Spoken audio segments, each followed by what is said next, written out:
Henry, James, and Gordon were miserable. They had been shut up for several days for being naughty and longed to be let out again. At last, Sir Topham had arrived. "I hope you are sorry," he said, "and that you understand that every job on the railway is important. We have a new tank engine called Percy, who helps pull coaches, and Thomas and Edward have worked the main line nicely. But I will let you out now if you promise to work hard." "Yes, sir," said the three engines, "we will." "That's good, but please remember that this no shunting nonsense must stop." Sir Topham Hatt then told Percy, Edward, and Thomas that they could go and play on the branch line for a few days.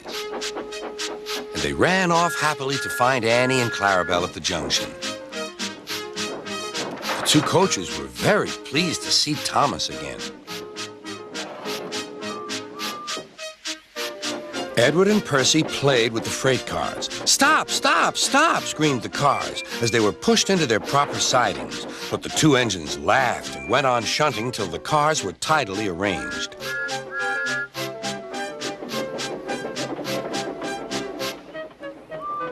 Next, Edward took some empty cars to the quarry. Percy was left alone. He didn't mind that a bit. He liked watching trains and being cheeky to the other engines. "Hurry, hurry, hurry," he would call, and they got very cross.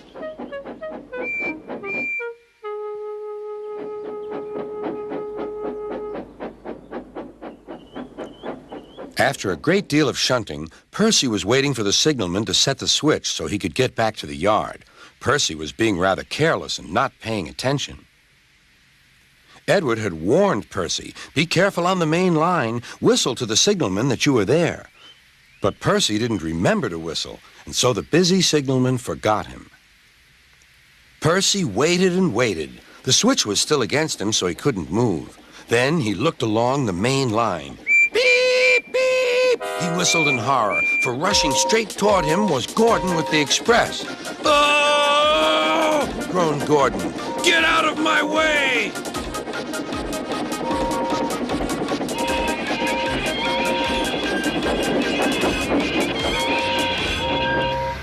Percy opened his eyes. Gordon had stopped with Percy's buffers just a few inches from his own. But Percy had begun to move. "I won't stay here. I'll run away," he puffed. He went straight through Edward's station and was so frightened that he ran right up Gordon's hill without stopping.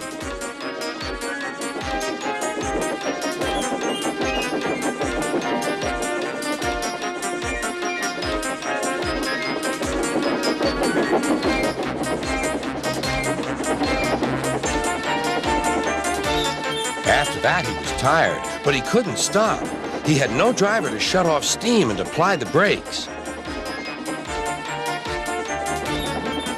"I want to stop! I want to stop!" he puffed. The man in the signal box saw Percy was in trouble, so he kindly set the switch. Percy puffed wearily onto a nice empty siding, ending in a big bank of earth. He was too tired now to care where he went. "I want to stop! I want to stop!" "I have stopped," he puffed thankfully. "Never mind, Percy," said the workmen as they dug him out. "You shall have a drink and some coal, and then you'll feel better." Presently, Gordon arrived. "Well done, Percy. You started so quickly that you stopped a nasty accident." "I'm sorry I was cheeky," said Percy.